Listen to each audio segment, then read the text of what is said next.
Last week, I saw some interesting headlines making the rounds. Last week into the weekend, this is one of them. Soldiers urged to vote your conscience in elections. And then they can go and say, the army is supposed to be neutral. You carry your politics to the army. And then you're going to want to say, oh, the army is supposed to be neutral. That's what them boys do, you know. The army is supposed to be neutral. If you now say, oh, GDF, please vote APNU AFC. Right. How dare you? In voting your conscience, you didn't tell them to do the same thing? Or the conscience vote got a blank paper. I saw those headlines. There are other headlines as well. Like this one. GDF will stay vigilant against potential threats. Well, I hope the Chief of Defense, Brigadier Khan, he was talking about territorial threats. I hope so. But I get a sense from some other things that I saw that here is a government who are beginning to weaponize the Ghana Defense Force against its political opponents. Against its political opponents. I have heard General Secretary Jack Dew for the PPP made some strong statements during the last election. The nature of the struggle has changed, he said. We're not going to tolerate X, Y, and Z. I heard Mr. Norton use similar language. And suddenly Irfan ran to the GDF. And then I heard some utterances from some elements in the private sector. Private sector got some decent, fantastic people. Then you got some other elements. They said what they can tolerate and won't tolerate.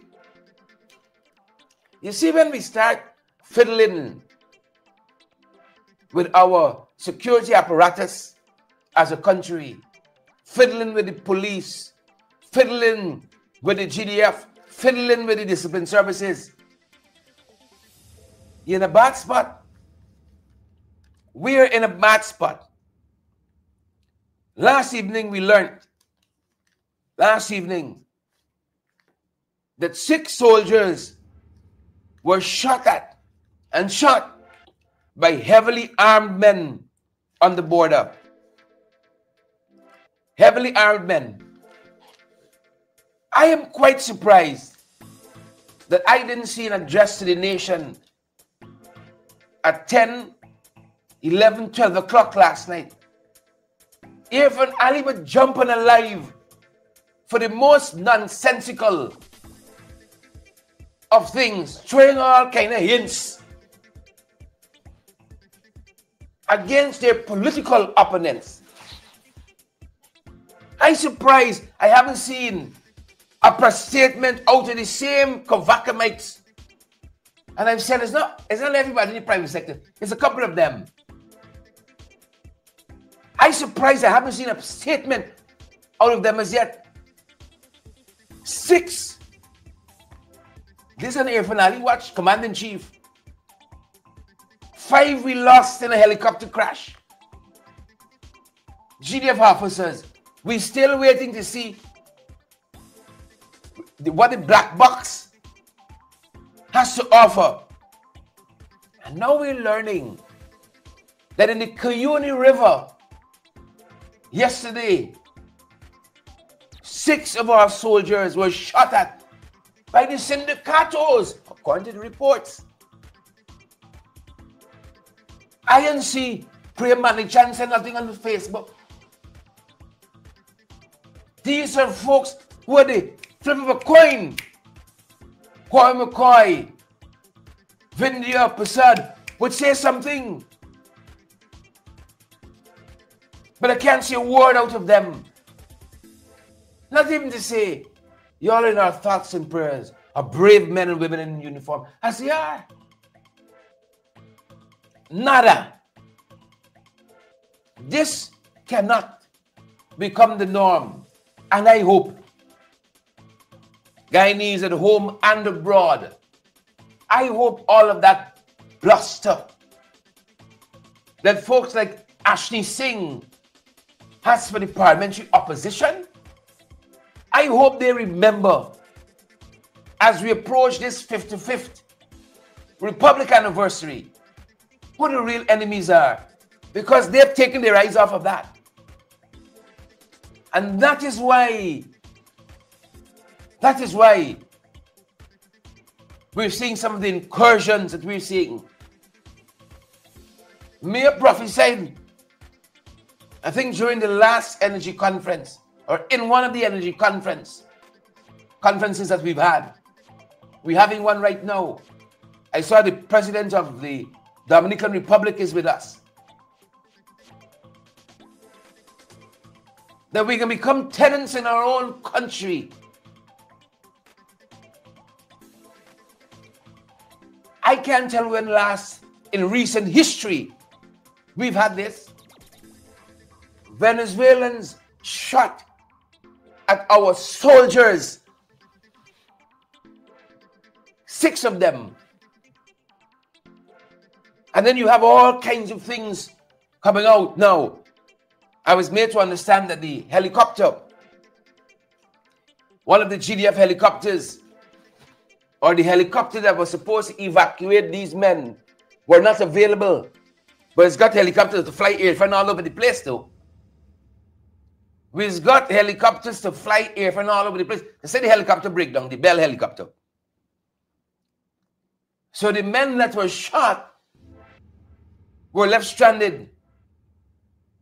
One crash, helicopter, killing 5 soldiers. And now this one break down. And I saw, as I said,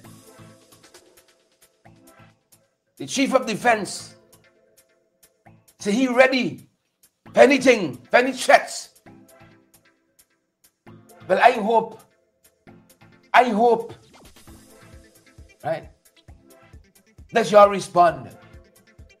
And as I said, Ashni and Anil and Kwame and all the rest, right? Malik Chan, that y'all and Parag, Sonia and Susan and Brock Ben, all the venom you're displaying in the National Assembly during the budget and the debate yesterday, all that vitriol and bile and vileness that y'all targeted to the syndicatos that shot 5 of our soldiers in the incursions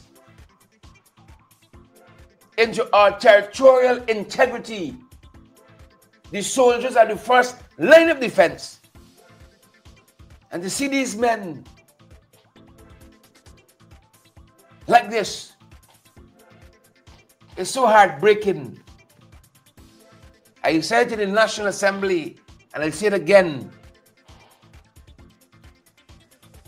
They dare not have done this under the last administration. We had a Cantor brigadier like the one you got now. We didn't have a Cantor brigadier. We had a real brigadier. He didn't pretend he was in charge. He had nobody pulling his strings. And that's why he said, leadership in the APNU AFC, it has always been strong. Leadership on the international stage has always been stronger in the APNU AFC. It has always been stronger. It's not Jack Joe the other day, they say he won't give way. Give them a little channel out, man. Give Venezuela a little channel out. Now look there, he passed. Look, shooting, shot 5 of our soldiers. 5 dead, 5 shot at under the PPP watch. Right? And this Irfan, he's the one who carry cake for Maduro. He carry rum for Maduro. He carry gold, bangles and bracelets and rings for Maduro. And then he telling us that he hasn't come to a decision yet with Trump whether Trump can send Venezuelans here or Panamanians or Mexicans here who they want to get out of the US. Right? They have not come to a decision yet on that. Where you see with Lamstick, where you see with broad daylight, they say, don't take Lamstick for a look from nighttime. 5 soldiers killed in a helicopter crash under the watch of Irfan Ali. And we can't know what is in the black box as yet. 5 of our soldiers, 6 shot yesterday by the syndicatos. What will be the response of Irfan Ali? I want to see some of that anger he musters for the parliamentary opposition. And if I can't see that and sense it is authentic, he in bed with the syndicatos. He is in bed with the syndicatos. Over to you now, PP government. Don't only bad for the parliamentary opposition, bad for all of Guyana. And this, when they shot at our soldiers, they shot at all of us in this country. What will your response be? What will your response be, Irfan Ali and PPP government? What will your response be? You've been elected, according to y'all. Show it. You have been elected. You call yourself Commander-in-Chief. Now it's in times of peace to put on some green jacket with the Cassif crown on it for photo ops. Step up now, Mr. President. Step up. Step up. Let's leave it there this morning. Step up. Step up. Talk is cheap. What will your actions be? What will your actions be? Step up. Step up. Let's leave it there, folks. We're going to see you guys on our next broadcast. We're going to see you on our next broadcast. Maxine and Annette, John, Elizabeth. Elizabeth said selected, not elective. A bunch of clowns. I want to see what their actions will be. The ball in your court. The ball in your court. Irfan. Ball in your court. Knock must get knocked back. You talk loud and you gesticulate and do this and rig the elections and this and the rig and the rig and the rig. Rig. The private sector too. Oh, the opposition will not be allowed to disrupt this election. Well, the syndicate is disrupting all of it now. And we're exposed. Over to y'all. Over to y'all.